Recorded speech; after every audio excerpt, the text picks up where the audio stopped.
Hey guys, welcome back. Another edition of the Detour podcast. Thanks for joining us and thanks for the feedback. I got a message from V Drexel and he said, mate, can you please turn the audio level down on your intro music? I listen to this podcast when I'm riding and I've almost crashed numerous times because it just blasts through my ears. So I've dropped it down. It's a lot softer lead-in iffy. But what a stage of the Tour de France. It was a build-up, the last big showdown in the mountains in the Pyrenees. And chapeau to Jumbo-Visma, Wout van Aert, the human motorbike, and Jonas Vingegaard. It was just a dominant display, and it's clear, they deserve to win. Well, it was everything we pumped it up to be and a little bit extra. I'm still flabbergasted with Wout van Aert. I can't believe he did that to that degree. And, I said yesterday on our potty, I did say that I thought Vingegaard would win, and the Podjakar would, do everything he could and blow himself up doing it, which is exactly how it happened. And I didn't think that Wout could actually. I actually said he could win the Tour de France if he changed a few things, have to lose a bit of weight. Well, I take that back. He could bloody win it right now, as he is. I think he's just amazing. It's. You struggle to find the words because what he's doing is just you haven't seen it since Eddie Merckx back in the day. Well, but Eddie wasn't carrying quite it wasn't. It was a different world.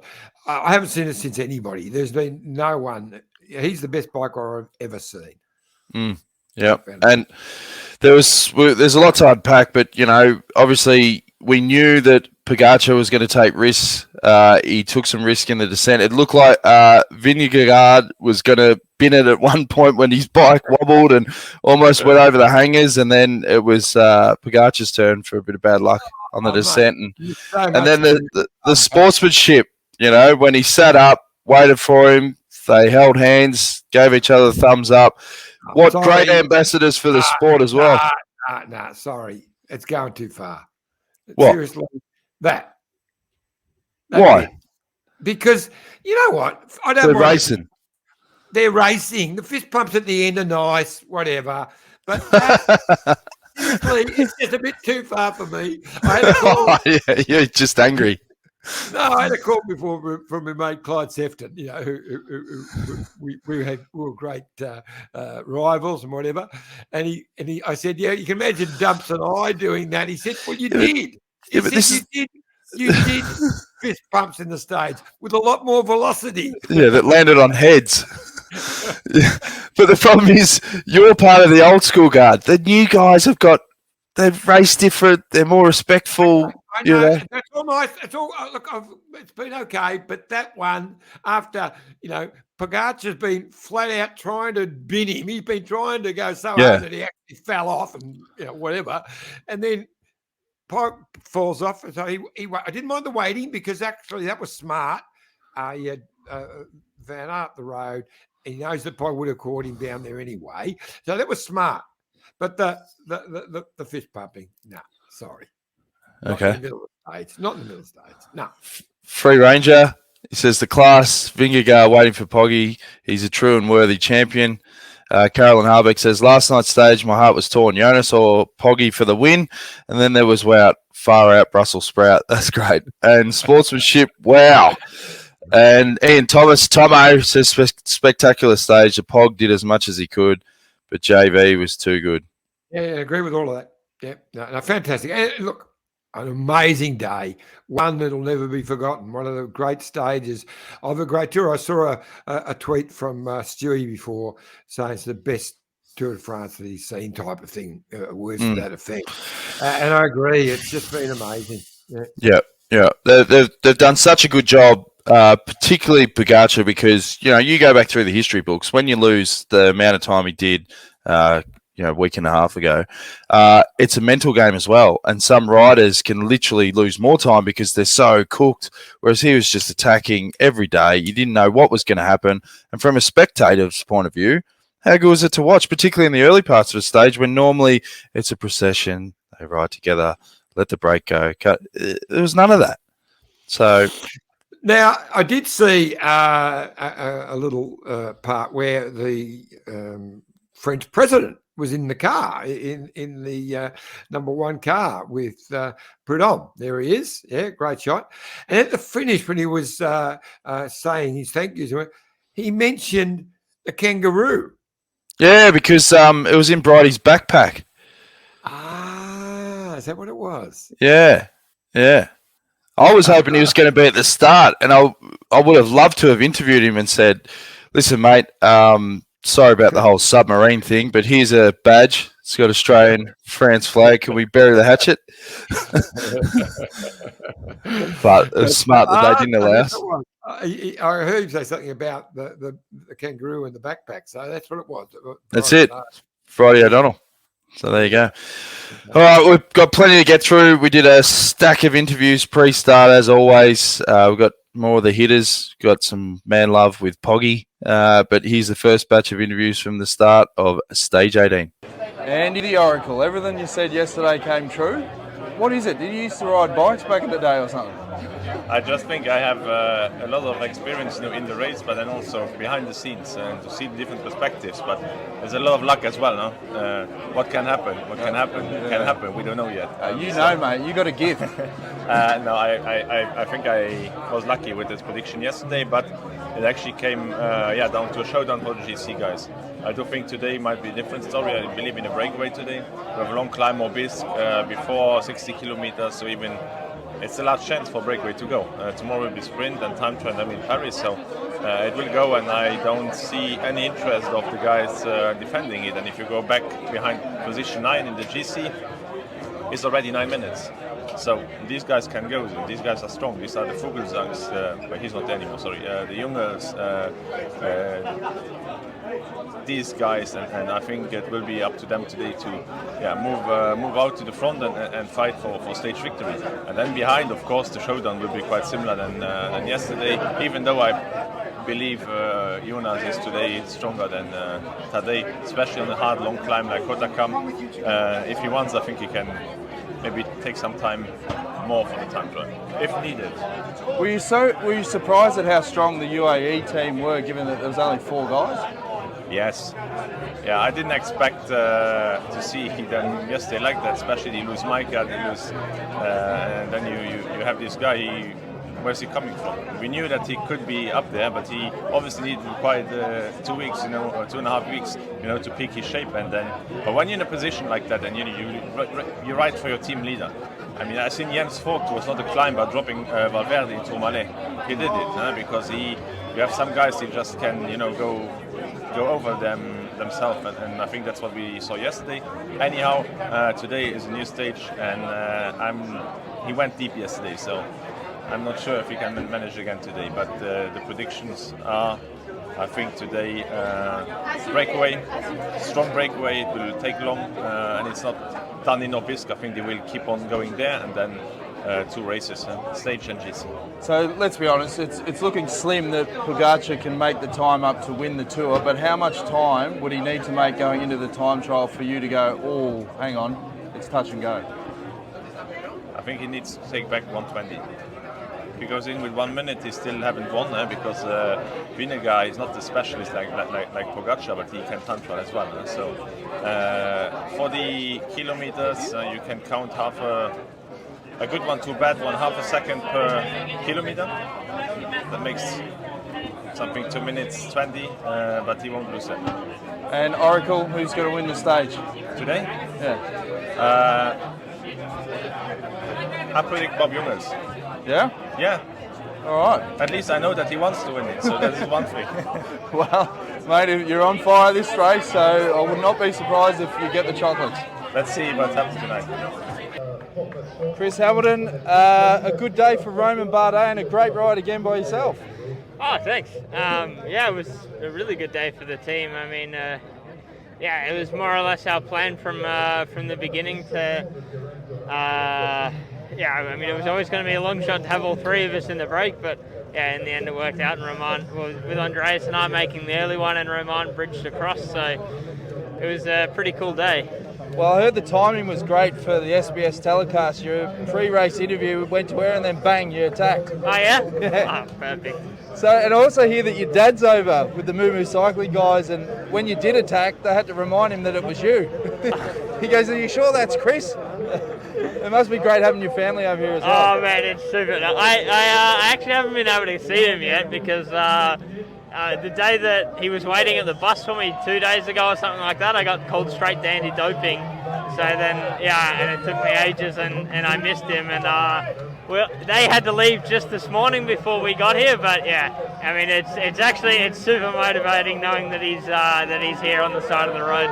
And obviously, stage 18, it's the toughest 80-kilometre block of the race so far. What are you expecting today? More chaos. I think it'll be a bit the same as yesterday. There'll just be blokes everywhere. Carnage. Yeah. I think it'll be nice to watch. Well, all the best, mate. You're having a great tour so far, and good luck. Thank you. Caleb Ewan, Wilson Phillips had a good song before you were born called Hold On For One More Day. Is that the theme today, mate?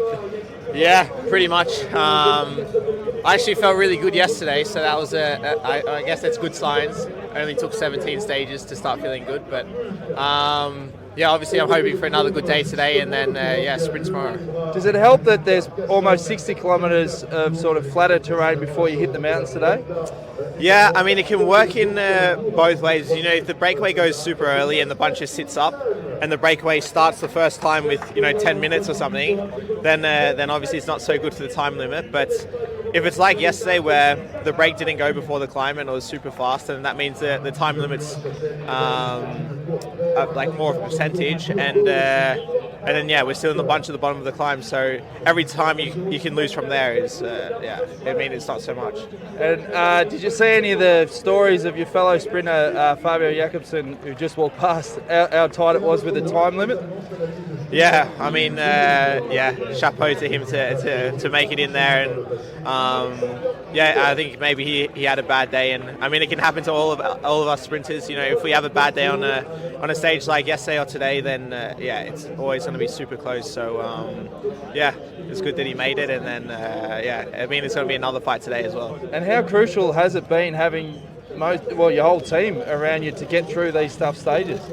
Yeah, I mean, there's been definitely a few times where if they didn't wait for me, then I'd definitely be out of time limit. I mean, if I'm climbing like yesterday and I can get myself into a good group, then the whole team doesn't have to wait for me. But I hope today that I'm climbing good again. I can get myself into a good enough group, big group, and then the teammates can just do whatever they need to do. Great to hear you feeling good, Caleb. Good luck today. Cheers, Jonesy.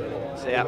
Hugo, we should have given you this kangaroo yesterday. You won the Ride of the Day award from SBS Sport, viewers in Australia. Mate, what scenes on stage 16? Yeah, it was a crazy day. A lot of emotion for me. It means a lot. When I get away there with 40k to go was to put a table for Michael Woods, and I stays away, and to cross that line alone, looking at the sky for my brother was insane. It's one of the most amazing stories of the tour so far, I think. And as you said, the emotions at the finish. And what does this win mean for Canada? I realize now that there's a lot of press in Canada. Of course, it's a historic win. I think it's 34 years since Steve Bauer, who was the only Canadian who won a stage in the Tour de France.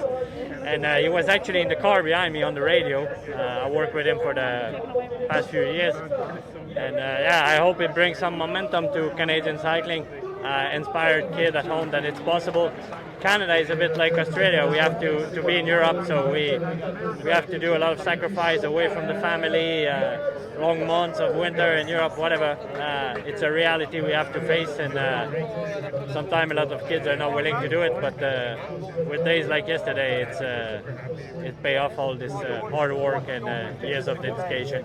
Surely they have a big celebration for you when you go back to Canada. Yeah. They have to. Yeah, probably. I don't know yet. I will be there for Montreal, Quebec races. I don't know if I can get there before, but I think it's going to be quite crazy. It was already special before. I can't wait to see now. And yeah, I've received a lot of message of loves. This morning I had like a picture of a publicity board on the highway, insane huge, with my face of winning, and people are really, really proud and happy. So I'm happy that I could make people leave those emotions, but at the end I did this for me and my brother. It was my personal thing that I was fighting on for a long time. You deserve all the success, mate. As we said, it was a beautiful victory for you and your family, and congratulations, mate, and everyone in Australia. We're wrapped to see it as well. Thank you. Then the kangaroo will be in the front of the bus beside the combative. Yeah, you're a legend, mate. Well done. Thank you. Thank you. Great interview. I love that. Just Yeah, sensational. he's a Philip. yeah, I was thinking I had that song in my head. Hold on for one more day. And anyway, I thought, oh, that's a good analogy for Caleb. I don't know why it popped in there. Hey, let's take a quick drinks break. We've got plenty more pre-start interviews and we've got the post-race interviews as well. So plenty more to come on the detour. Stay tuned. Look at this bike. You think it's just a bike, right? But it's not. It's a bike 374 people are looking at. This guy, this girl, them, all looking at it. People from here, there, and wherever this is. People that are looking for a bike. Or just a piece of it.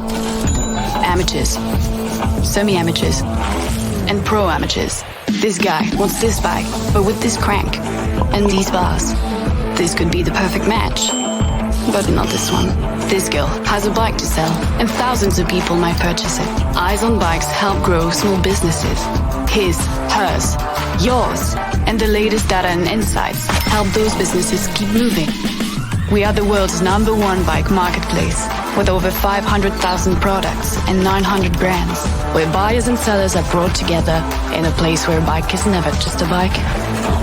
Bike Exchange, where the world buys, sells, learns, and rides. Oh, as we always say, thanks again to Bike Exchange. Without their support, we wouldn't be able to do the show. And if you want to support the show, support Bike Exchange. Go to bikeexchange.com.au if you need road bike, mountain bike, and they've got a sale on e-bikes, anything related to bikes. There's no excuses. You know where to go. Exactly. You just chip in bikeexchange.com and you'll get, I don't think it's AU, I think it's just .com, isn't it? But anyway, and anywhere in the world, and you will. I think both work. Do they? Okay, good. Yeah. And you get the best bike nearest to you, best value, and as you mentioned, their deal at the moment on e-bikes is amazing. Yep. So if you want to beat all those Strava records, get on. All right. Here's part 2 of the interviews pre-start. I think this is a bit more of a GC focus, so enjoy. Matt White, great ride from Nick Schultz yesterday, boxing on with the best climbers in the peloton. Must have given him a lot of confidence. Oh, 100%, Jonesy. Look, I don't think it's actually too much of a surprise for us. For the people who remember last year's Giro, before he crashed out of the Giro there a couple of days ago, he was really crucial support for Simon Yates in the high mountains in the Giro. He's had a tough year this year with COVID, getting over a couple of injuries, but he's certainly in the groove now and finishing off the tour in an incredible way. And I'm sure he's going to exit the tour and have a really strong back end of the season. So what would be your sort of longer term plans with Nick in terms of races moving forward? Well, his next race is San Sebastian next weekend.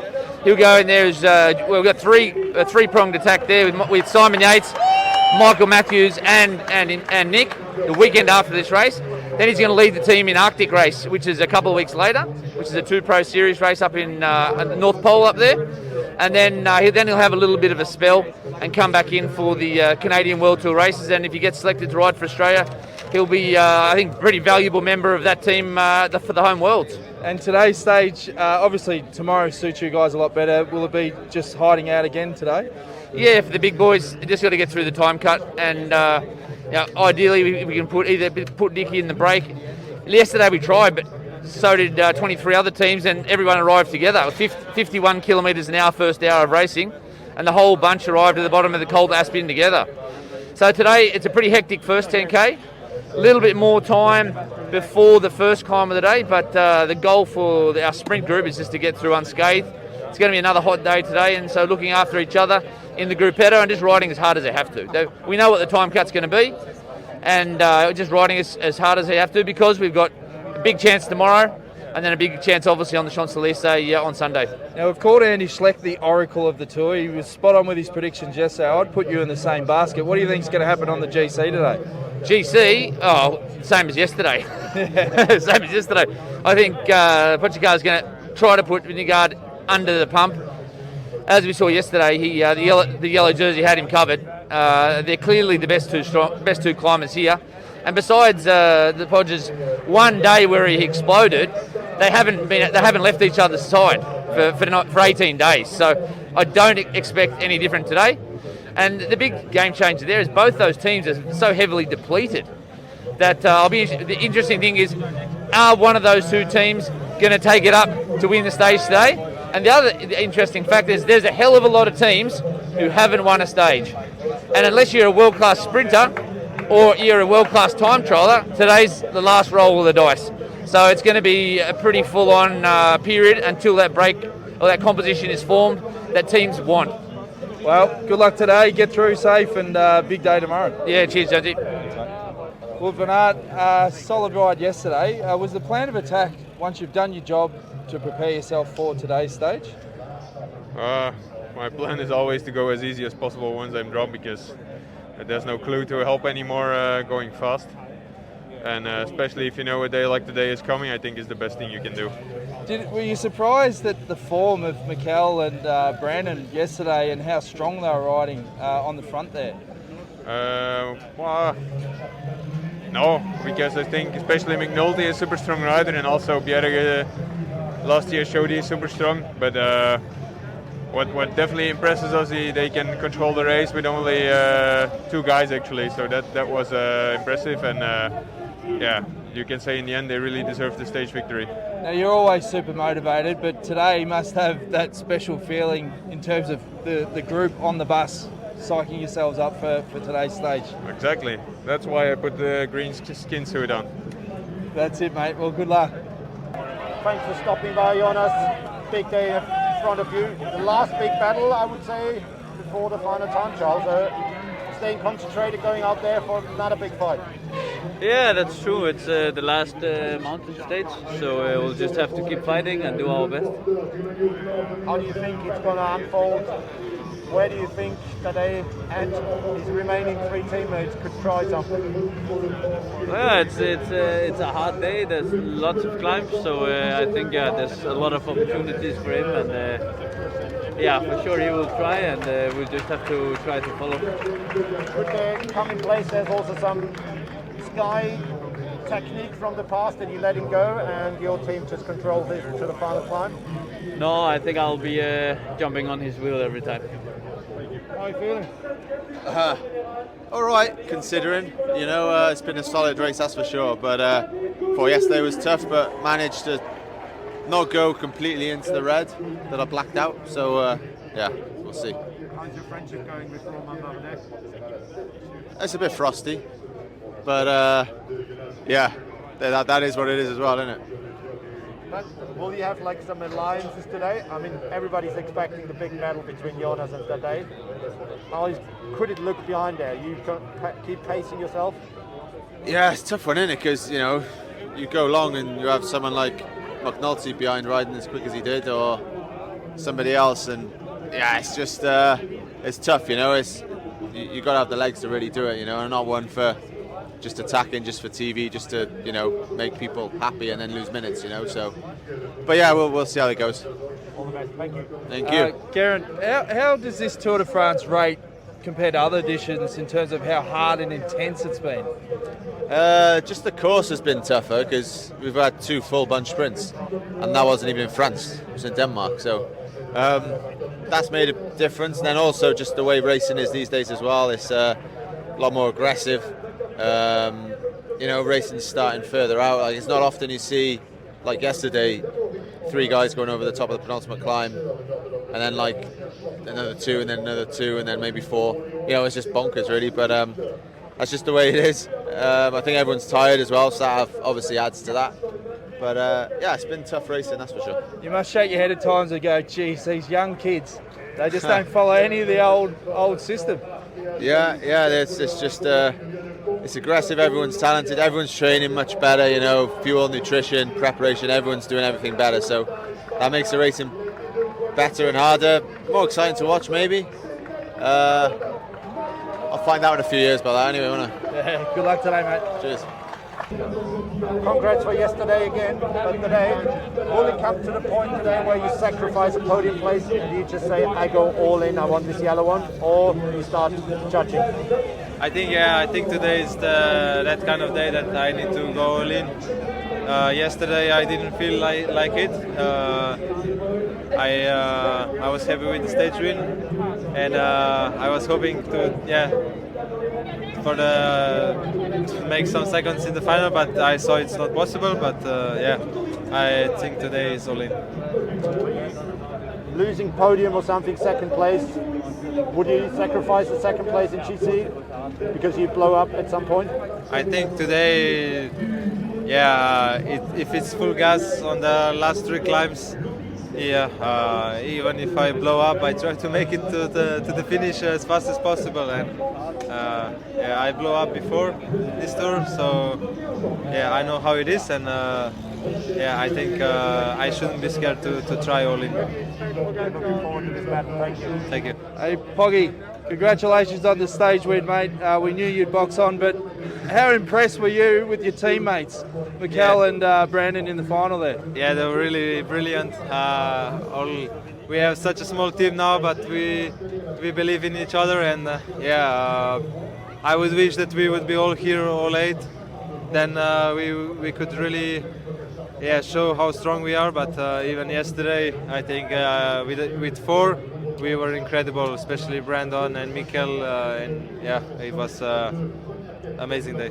Now, I have an award to give to Brandon. It's a kangaroo ride of the day. If you can give that to him, we'd really appreciate it, mate. Yeah, I give him. Thank you, man. Good on you, brother. Good luck today. Thank you. I couldn't get to Brandon because he'd already gone through, so I thought, why not just get Poggy to do it? I love it.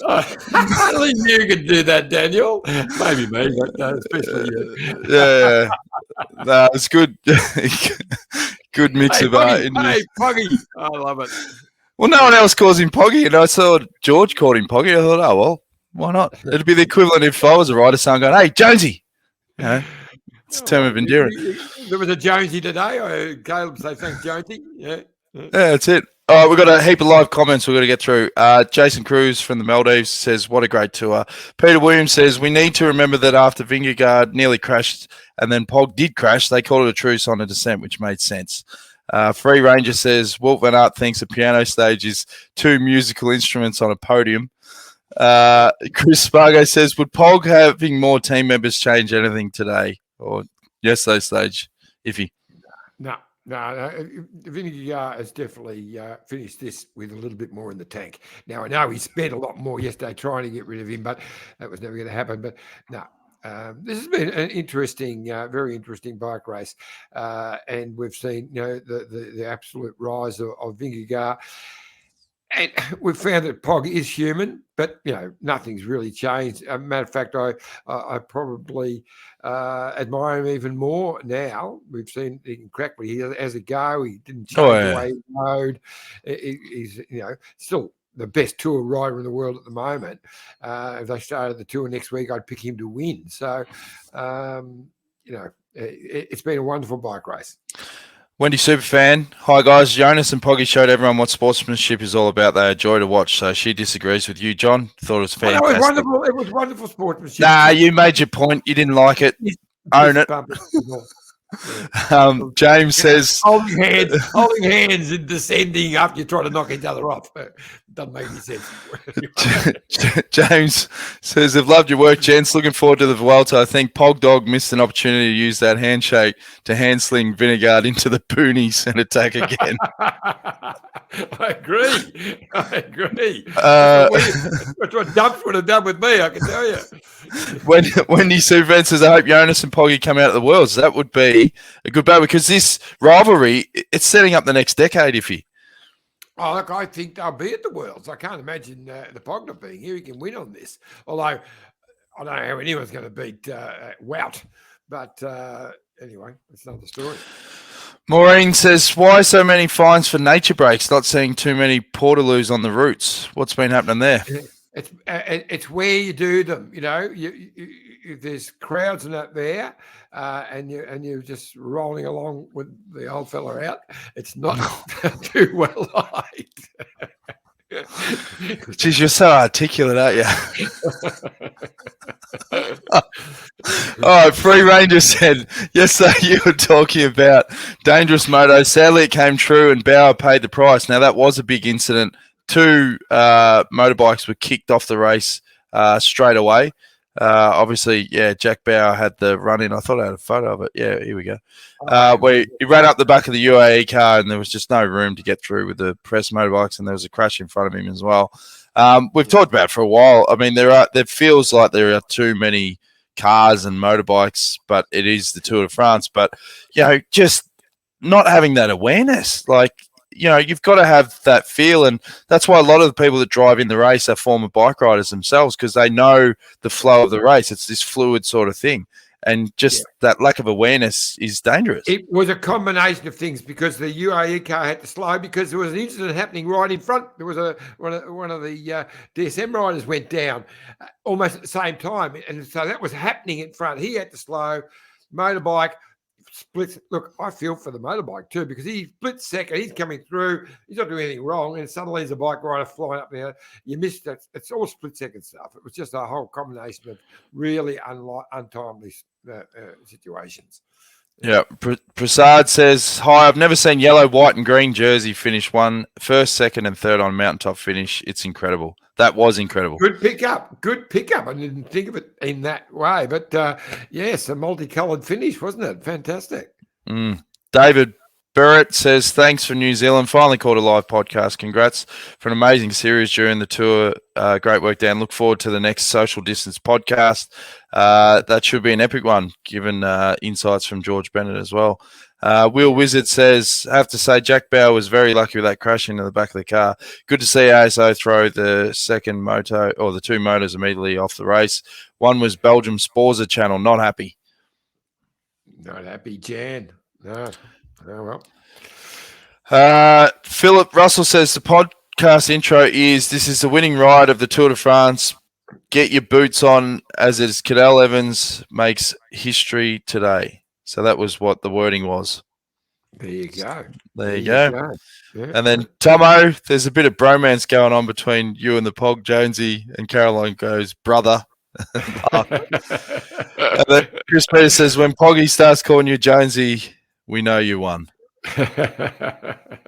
I see. The minute he spots you, he gets a smile on his face, Jonesy. So he doesn't mind you calling him Poggy. Obviously, yeah, that's it. He feels you're connected. So, whereas some people would take offence being getting ahead of your station, so to speak. Well, I've always done that. Yeah. Very Anyway, true. Very Station true. 19, Johnny. This is one for the sprinters, and I'll tell you one thing: they won't be letting the break get to the line today. No, only 2 little Cat 4s, which unfortunately for our mate Geschke is not enough, because he was in tears after the finish yesterday. He's lost the polka dot jersey to someone who wasn't even chasing it. So who do you lose it to? Thing. The race leader, Vingegaard. Oh, right. Vingegaard's got it. So at one stage, it looked like he could have lost it to the green jersey, because if he had won the stage, he would have taken it by just a couple of points. But in the end, Vingegaard took it. He's about 10 points up or something, so he can't lose it. So I felt for him, but no, it'll be the sprinters tomorrow for sure. They've only got two more opportunities. So this is one of them. And I'll look. I'd love to see Dylan win it for Jerry, but I'm going to go with Caleb. Caleb to drag this one out. It'll be a great sprint. They'll all be there. They're all knackered. They're all struggling. Fabio Jakobsen as well. And there's 4 of them, I reckon, are going to be racing this one out. 5 of them, actually. It's a funny thing when they talk about form. Like Caleb Ewan said, I didn't feel like I had good form. Then he has a couple of really tough mountain stages, and now he feels like he's getting form. Is it one of those things as well that you can almost time it where you always want to be on the way up during a tour, which is almost impossible if you come in red hot? Do you think that's going to play into Caleb's hands, given that he's feeling better and better, whereas a lot of the other guys would be going the other way? You know, look at exactly. No, that's true. I watched his body language when you've been interviewing him, and yesterday, the one you just showed, which was the start of yesterday's stage, was the best he'd been. He was, if you could see, he was lightened up. He was switched on, wasn't angry. You know. So that's the best. It was a pretty tough day, but look where he finished. It was fine. Dylan Groenewegen has been comfortably in that second last little group, so he's looked good. Of course, Fabio really struggled to get through the day before, 15 seconds, but he was a bit more comfortable in yesterday's tougher stage. They got a lot further down before he got dropped, of course. That's just the way it was. Yeah, so look, I think it's going to be with Phillipson as well. He'll be the other one in the mix. So one of those 4, and I'll go for Caleb. Free Ranger says Poggy needs a T-shirt. Great rider, great bloke. We've got obviously the T's going on the social distance. So yeah, we'll have to get that sorted. All right. Well, thanks again for all your support, guys. It's been fantastic. YouTube.com/the Detour podcast. Yes, Johnny. Just going to say, now we should a little plug for the women's tour. It's going to be amazing. And we'll talk more about it tomorrow as we lead into the preview of because the final day on Sunday is the first of the men's. It's the first day of the women's Tour de France, Tour de France La Femme, and we've got 8 Aussies by the look of it lining up. I'll be able to get to the start of stage 1 for the Tour de France Femmes. So we'll get to the start and have a chat with a couple of the big names.